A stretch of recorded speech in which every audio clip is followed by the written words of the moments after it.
علماء کرام، علماء اہل سنت جو ووٹنگ کو اختیار کیے ہوئے ہیں، جو ووٹنگ کو اختیار کیے ہوئے ہیں، وہ نظام جمہوریت کے یا مروج نظام حکومت کے حامی نہیں۔ یہ ناانصافی ہے کہ ہم ان کے ووٹنگ کے عمل کی وجہ سے ہم ان پر یہ حکم جاری کر دیں کہ وہ نعوذ باللہ من ذالک نظام جمہوریت کے حامی ہیں یا وہ اس موجودہ مروج نظام حکومت کے حامی ہیں۔ یہ بالکل ناانصافی ہے۔ الرحمن الرحیم، حامدا و مصلیا و مسلما، الصلاة والسلام علیک یا سیدی یا خاتم النبیین وعلی آلک و صحابک یا سیدی یا رحمت للعالمین۔ عزیز سنی مسلمان بھائیو، السلام علیکم ورحمت اللہ۔ اج دے اس جمعۃ المبارک دے اندر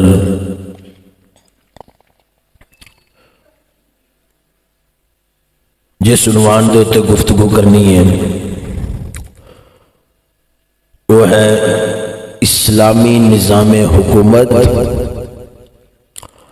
اور غیر اسلامی انظمہ حکومت۔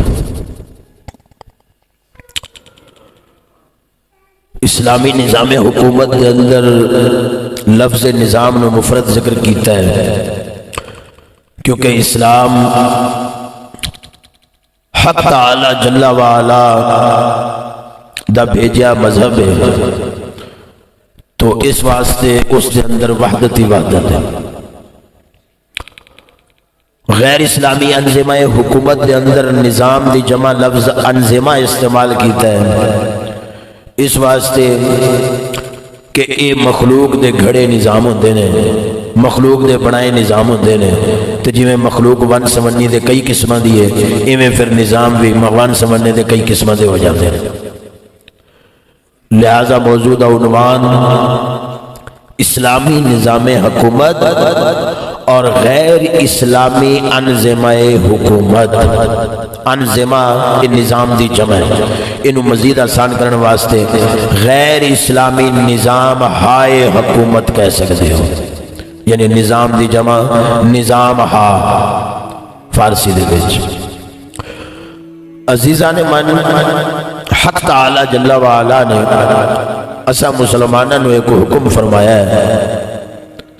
اعوذ باللہ من الشیطان الرجیم، بسم اللہ الرحمن الرحیم، وَاعْتَصِمُوا بِحَبْلِ اللَّهِ جَمِيعًا، کہ مل جل کے رب دی رسی نو مضبوطی نال پھڑ لو، مضبوطی کے ساتھ، جمیعا یعنی مجتمعین، سب مجتمع ہو کر تو اللہ کی رسی کو تھام لو، اور اس طریقے سے اعتصام، اس طریقے سے مضبوطی سے تھامو کہ وہ تمہارے ہاتھوں سے چھوٹنے نہ پائے۔ اللہ کی رسی کیا ہے؟ اللہ کی رسی سید الانبیاء صلی اللہ علیہ وسلم جو شریعت لے کر آئے ہیں وہ سب کی سب وہی حبل اللہ ہے۔ شریعت محمدیہ علی صاحب الصلاۃ والتسلیم، یہی حبل اللہ ہے۔ آپ علیہ الصلاۃ والتسلیم نے زندگی کے ہر شعبے میں جو رہنمائی فرمائی ہے وہ ساری وہی حبل اللہ ہے۔ آپ علیہ الصلاۃ والتسلیم صرف معلم نہیں تھے، آپ نبی کریم صلی اللہ علیہ وسلم سائس یعنی سیاست فرمانے والے بھی تھے، حدود اللہ قائم کرنے والے بھی تھے، معاملات محض عبادات کے اندر آپ رہنما بن کر نہیں آئے، آپ معاملات اور مشاجرات کے اندر بھی رہنما بن کر آئے، اور ایسے رہنما بن کر آئے کہ قرآن مجید فرقان حمید نے فرمایا فلا وربک لا یؤمنون حتی یحکموک فیما شجر بینہم، اے محبوب یہ اس وقت تک مومن نہیں ہو سکتے جب تک یہ اپنے مشاجرات میں، اپنے معاملات میں آپ کو حاکم نہ مان لیں گے۔ تو پتہ چلا رسول اکرم صلی اللہ علیہ وسلم کا کلمہ پڑھنے والا وہ زندگی کے ہر موڑ پہ آپ کو رہنما اور اپنا قائد راہ پر رہنما تسلیم کرے گا تو مومن بنے گا۔ ایسا نہیں ہو سکتا کہ عبادات کے اندر تو شریعت کی پیروی کرے، مشاجرات اور معاملات کی بات آئے تو شریعت کو بالائے طاق رکھ دے۔ ایسا شخص قرآن کی گواہی کے مطابق صاحب ایمان نہیں۔ تو پتہ چلا کہ اسلام مکمل ضابطہ حیات ہے۔ اسلام نے ہمیں زندگی کے ہر شعبے کے اندر رہنما اصول دیے اور ایسے اصول دیے کہ قیامت تک ان اصولوں کا نہ مقابلہ کیا جا سکتا ہے اور نہ ہی ان اصولوں کو چھوڑ کر نجات حاصل کی جا سکتی ہے۔ نہ اس دنیا میں نجات ہے نہ آخرت میں نجات ہے۔ دارین کی سعادتیں، دارین کی نجات وہ اسی بات میں بند ہے کہ رسول اکرم صلی اللہ علیہ وسلم کے دیے گئے حبل اللہ کو مضبوطی سے تھامنا ہوگا۔ تو عزیزان گرامی، اس مختصر سے وقت میں موضوع یہ ہے، اپنی نوعیت کا بہت وسیع ہے، وسیع دامن ہے، بہت وقت درکار ہے اس پر کئی اقساط ہونی چاہیے، لیکن آج انشاءاللہ تعالی مختصراً ہم اس چیز کو ذکر کریں گے تاکہ ہمارے سامنے رہنما اصول آ جائیں۔ اسلام نے جو ہمیں نظام حکومت عطا کیا ہے وہ ہے نظام خلافت۔ اسلام نے جو ہمیں نظام حکومت عطا کیا ہے وہ کیا ہے؟ نظام خلافت میں وحدت ہے، اتحاد ہے۔ جو خلیفہ مقرر ہوگا اس کے مقابل کوئی اپوزیشن نہیں ہوگی۔ جو خلیفہ منتخب ہو گیا سب کو اس کی بیعت و تائید کرنا پڑے گی، اس کی اتباع میں آنا ہوگا۔ خلافت کے اندر جمہوریت اور اکثریت کا اعتبار نہیں ہوتا۔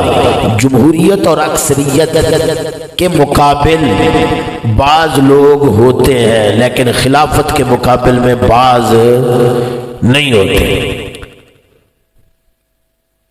اس میں کیا ہے؟ ایک خلیفہ منتخب ہو گیا، شرعی طریقے سے انتخاب ہو گیا خلیفے کا۔ اب اگر کوئی ان کی خلافت کو قبول نہیں کرتا تو اس کو تہہ کر دیا جائے گا، قید بھی نہیں کیا جائے گا، اس کو قبر کی کال کوٹری کے اندر قید کر دیا جائے۔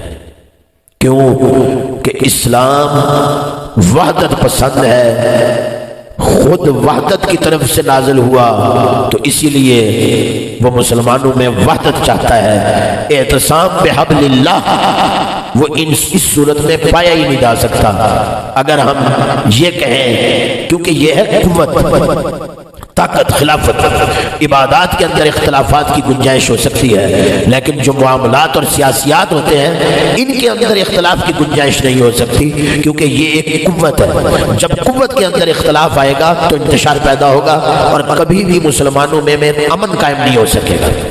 یہی وجہ ہے جب حضرت علی المرتضیٰ رضی اللہ تعالیٰ عنہ کے مقابل حضرت سیدنا امیر معاویہ رضی اللہ تعالیٰ عنہ لشکر لے کر آئے تو لشکر سمیت سب کو تہہ تیگ کرنے کی کوشش کی گئی حضرت علی المرتضیٰ رضی اللہ تعالیٰ عنہ کی جانب سے۔ تو چنانکہ حضرت امیر معاویہ صحابی رسول ہیں تو اس وجہ سے کف لسان کا حکم ہے۔ ان کو کیا کیا گیا کہ یہ خطا اجتہادی پر ہے۔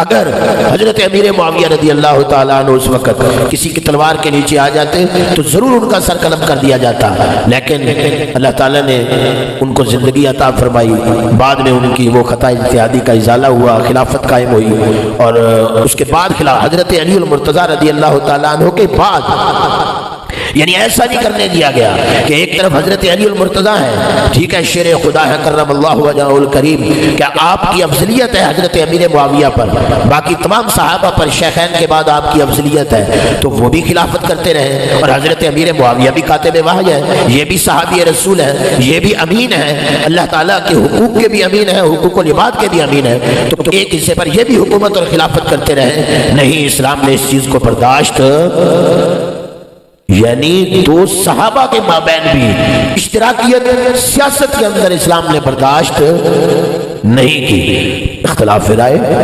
اجتہادی مسائل، مذاہب کا اختلاف، یہ تو اسلام قبول کرتا ہے، یہ تو متعدد اس وقت بھی آراء موجود تھی صحابہ کے اندر، کسی مسئلے کے اندر صحابہ کی مختلف آراء کا ہو جانا یہ تو ایک شائع بات تھی، تو اس میں کیا تھا؟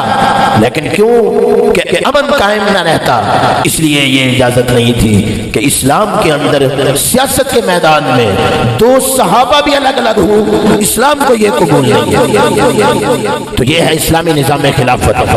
اس پر اگر مزید اسلامی نظام خلافت کے بارے میں اور اس کی حقیقت کے بارے میں ہم بات کریں تو بات اسی پر ہی طویل ہو جائے گی۔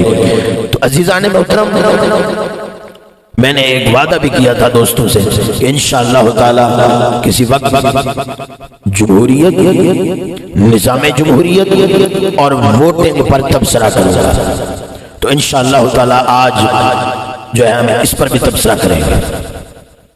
تو نظام خلافت کے بارے میں نے کیا بات سمجھائی آپ کو کہ وہ وحدت پسند ہے، دو صحابہ بھی ہوں تو اشتراکیت کی اجازت، جلیل القدر صحابہ ہے، وہ صحابہ ہیں کہ جو سبحان اللہ اسلام کے سنہری ستارے ہیں، لیکن اسلام نے اشتراکیت کو وہاں بھی قبول نہیں فرمایا۔ تو عزیزان من، جمہوریت کیا ہے؟ جمہوریت یہ عربی کا لفظ ہے، اس کے معنی ہوتے ہیں اکثریت۔ اس کے معنی کیا ہوتے ہیں؟ یہ ایک اضافی چیز ہے۔ اہل حق کی جمہوریت، اہل حق کی اکثریت تو وہ حق ہے، باطل والوں کی جمہوریت، باطل والوں کی اکثریت وہ باطل ہے۔ یعنی جمہوریت یہ ایک اضافی چیز ہے۔ جمہور لوگ کیا کہتے ہیں؟ جمہور صحابہ کیا کہتے ہیں؟ جمہور اہل بیت کیا کہتے ہیں؟ جمہور مشائخ علماء کیا کہتے ہیں؟ یہ ہو جائے گی جمہوریت اضافی۔ جمہور محدثین اس پر یہ کہتے ہیں، جمہور مفسرین اس پر یہ کہتے ہیں۔ تو اس اعتبار سے جمہوریت ایک دلیل ہے، اس اعتبار سے جمہوریت ایک دلیل ہے۔ مسائل اجتہادیہ میں، مذہبی امور میں جمہوریت ایک قسم کی دلیل اہل حق کی۔ کن کی؟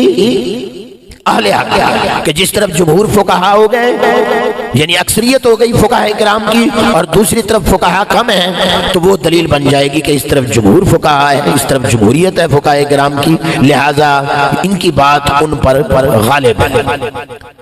اور یہ بات ذہن میں رکھ لیں کہ خلافت کے نظام میں اسلام وحدت پسند ہے، اسلام نے وہاں پر جمہوریت کو بھی گنجائش نہیں دی۔ یعنی یہ بھی نہیں کہا اسلام نے کہ اگر جمہور ایک خلافت کو قبول کر رہے ہیں تو بعض کی گنجائش ہو نہیں۔ تو یہ ہے جمہوریت۔ نظام جمہوریت کیا ہے؟ نظام جمہوریت ہے یہود و نصارہ، انگریز جن کو کہا جاتا ہے، انگریزوں کا ایک نظام حکومت، وضع کردہ نظام حکومت، اس کو کہتے ہیں نظام جمہوریت۔ وہ نظام جمہوریت کیا ہے؟ اس کی حقیقت کیا ہے؟ وہ یوں کرتے ہیں، یورپ کنٹری کے اندر جو اس وقت نظام حکومت ہے وہ نظام جمہوریت ہے۔ نظام جمہوریت کیا ہے؟ وہ یوں کرتے ہیں کہ دو جماعتیں بناتے ہیں۔ کتنی جماعتیں بناتے ہیں؟ عوام کی دو جماعتیں بناتے ہیں، دو ان کے اندر نمائندے ہوتے ہیں، زیادہ جماعتیں نہیں ہوتی، 3-4 جماعتیں بنانے کی وہاں اجازت وہ نہیں دیتے، صرف 2 جماعتیں بناتے ہیں۔ ان 2 جماعتوں میں کیا ہوتا ہے کہ عوام کی رائے لی جاتی ہے۔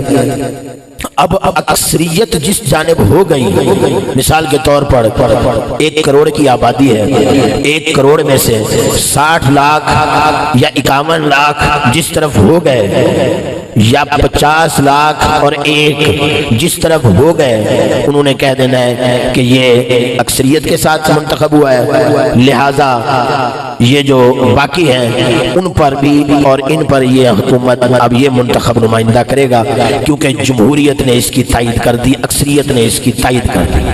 اب وہ اس میں قانون سازی کریں گے جو منمانی آئے گی۔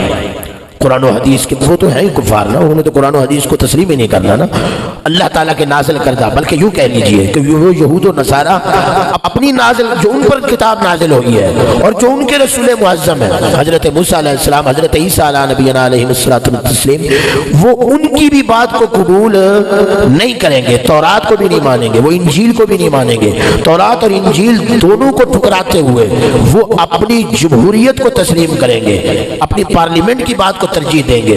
تو اس وجہ سے جو نظام جمہوریت ہے وہ لا دین نظام سیاست ہے۔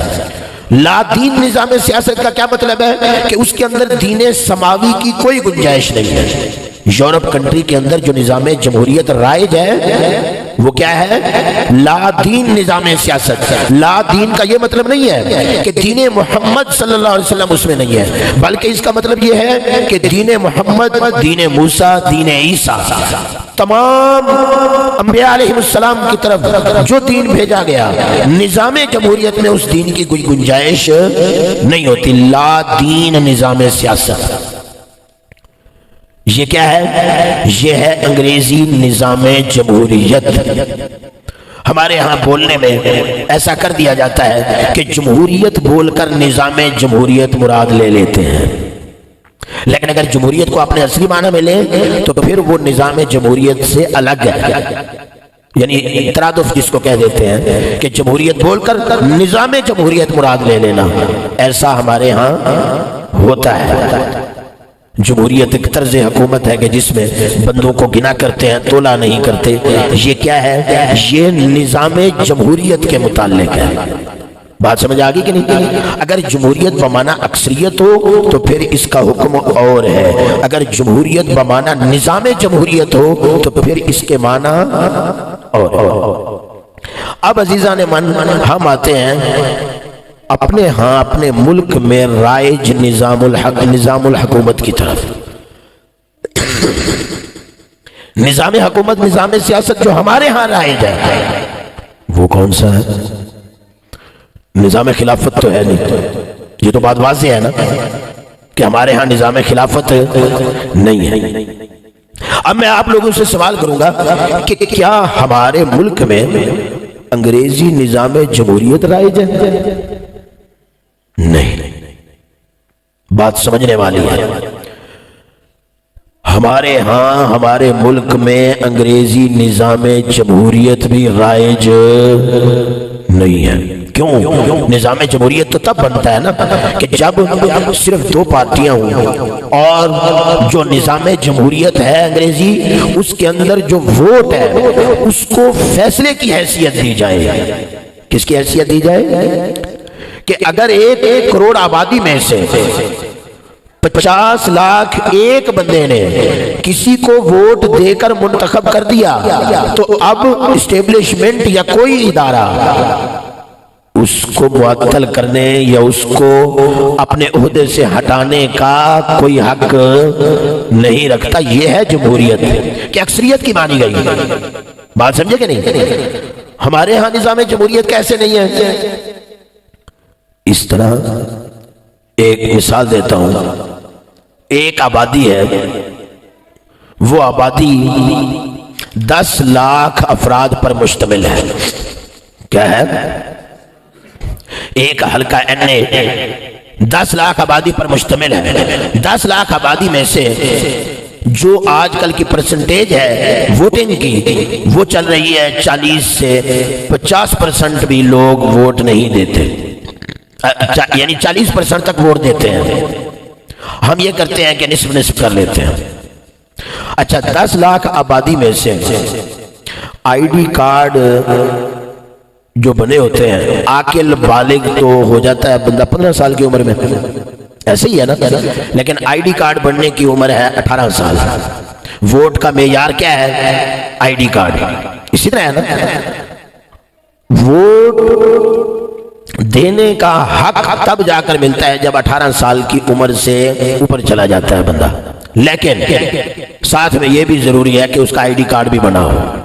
اگر ایک بندے کی عمر 20 سال ہو گئی ہے، میں نے 30 سال کی عمر میں آئی ڈی کارڈ بنوایا اپنا عمرہ شریف پہ حاضری کی غرض سے، ایک بندے کی عمر 30 سال ہو گئی ہے تو وہ ووٹ دینے کا حق نہیں رکھتا، کیونکہ اس کے پاس آئی ڈی کارڈ نہیں ہے، کیونکہ معیار یہ ہے۔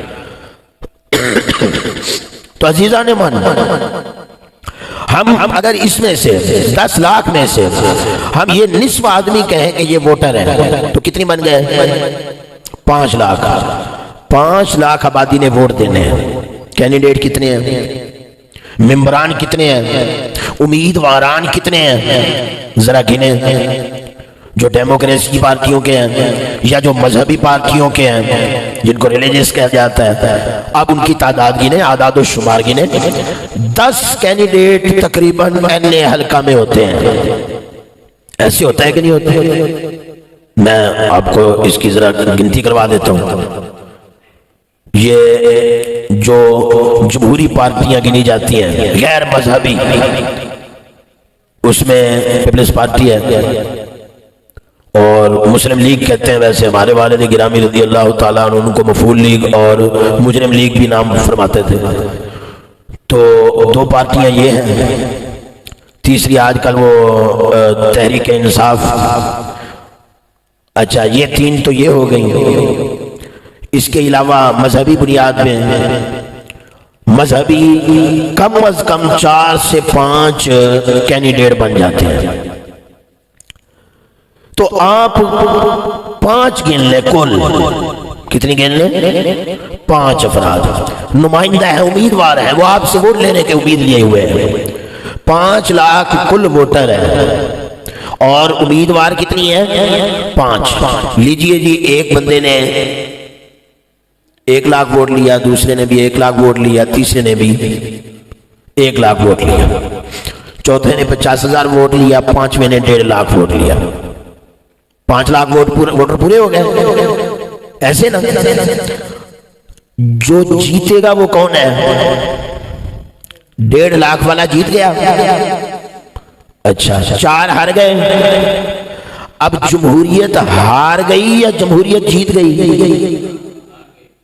بتائیں نا، 4 زیادہ ہوتے ہیں یا 1؟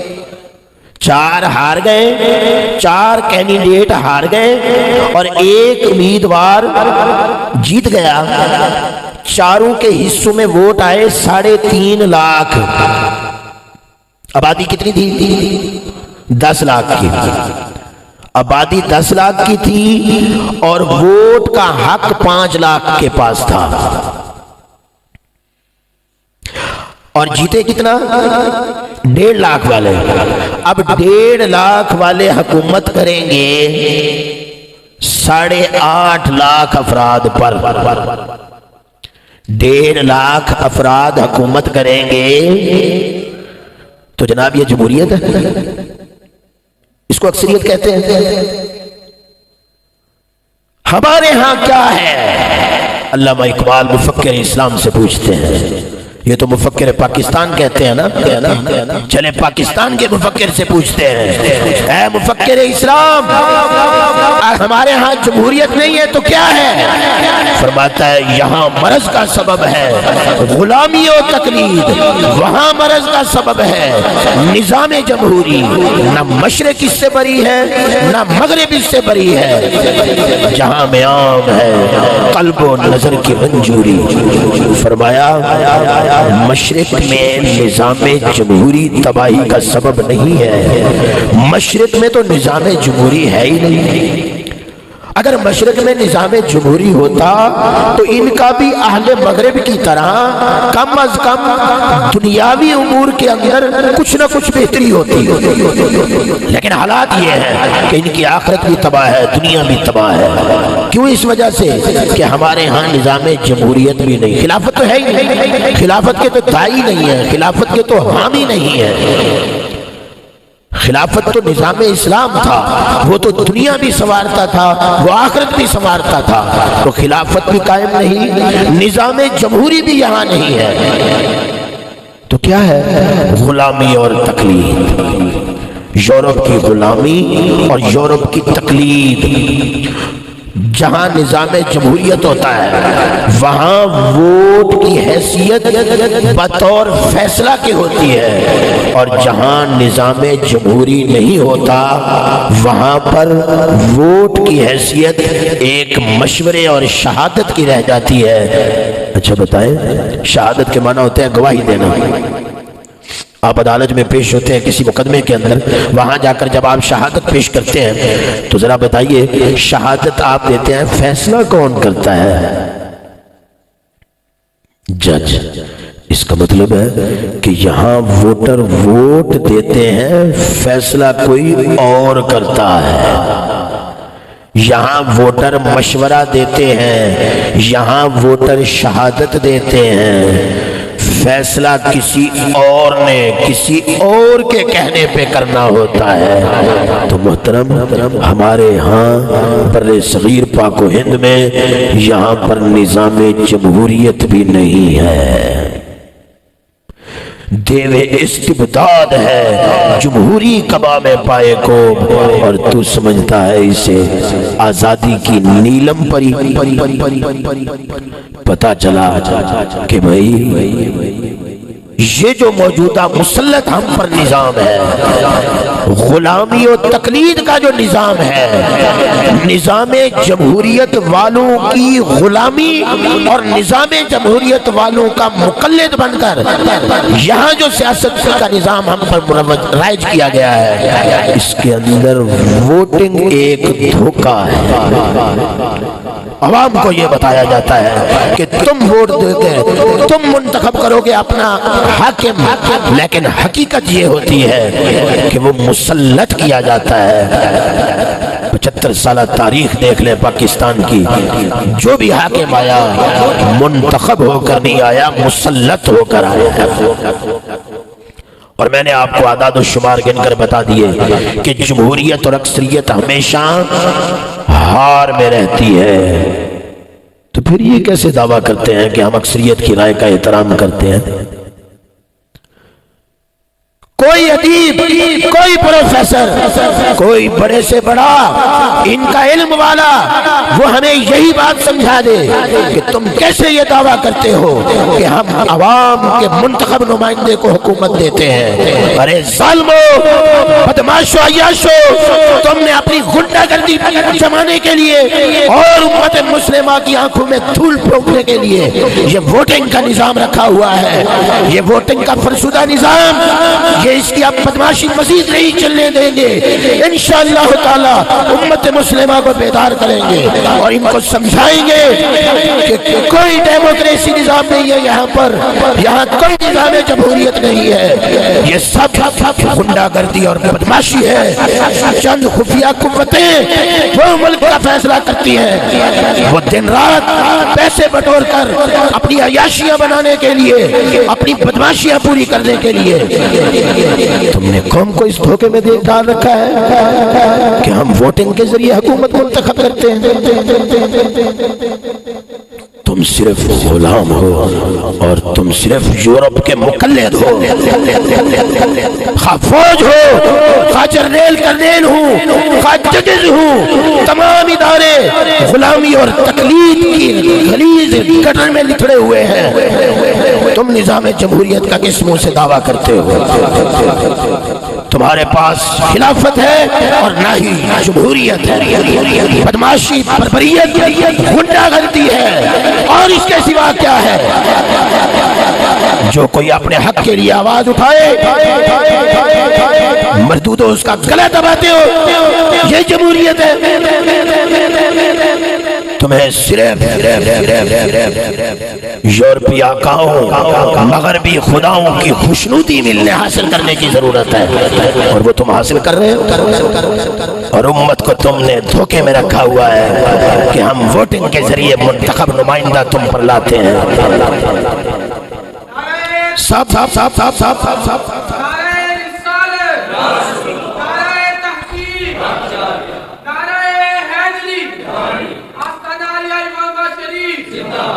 وہ ووٹنگ ایک دھوکہ ہے، اور دوسری بدماشی ووٹنگ میں کیا رکھی گئی ہے؟ تاکہ اس امت مسلمہ کی وحدت کو پارا پارا کیا جائے۔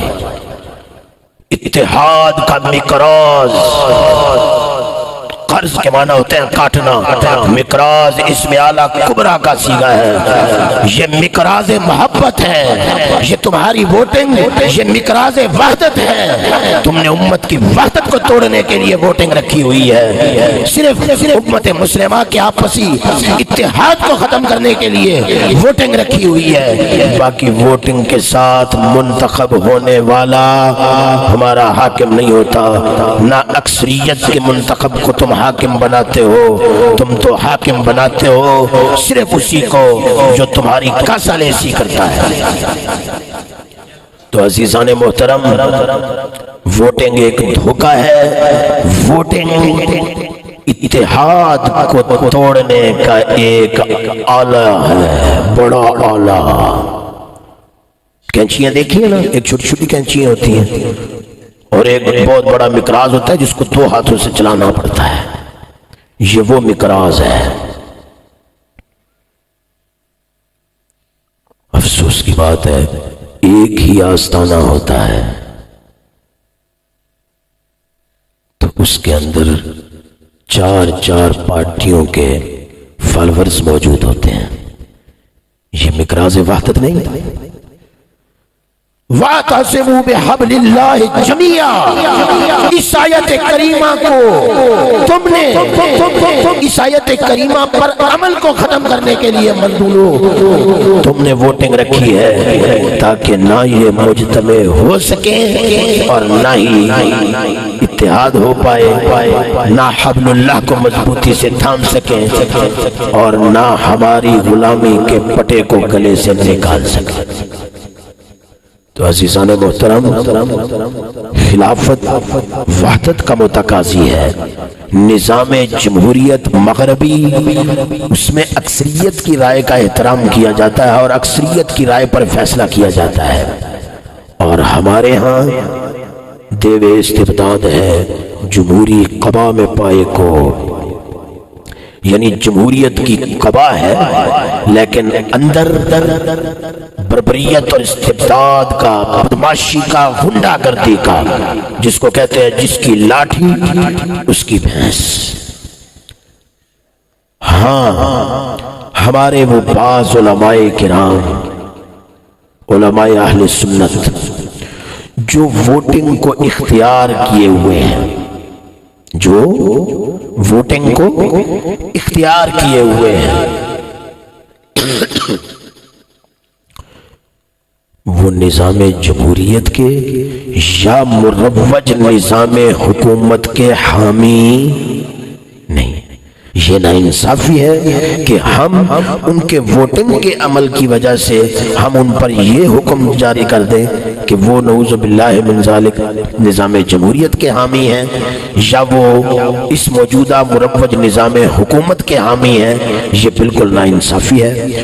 وہ ووٹنگ اختیار کیے ہوئے ہیں کہ من وجہن افرادی قوت، من وجہ سیاسی قوت، وہ سمجھتے ہیں کہ ووٹنگ کے ذریعے ہمیں حاصل ہو جائے گی، لیکن اس میں پھر میں علماء کرام کی بارگاہ میں دست بستہ یہ گزارش کروں گا کہ اس میں اگر آپ وہ من وجہ قوت حاصل کرنا چاہتے ہیں تو اس میں برائے مہربانی اتحاد اور یگانگت پیدا کریں۔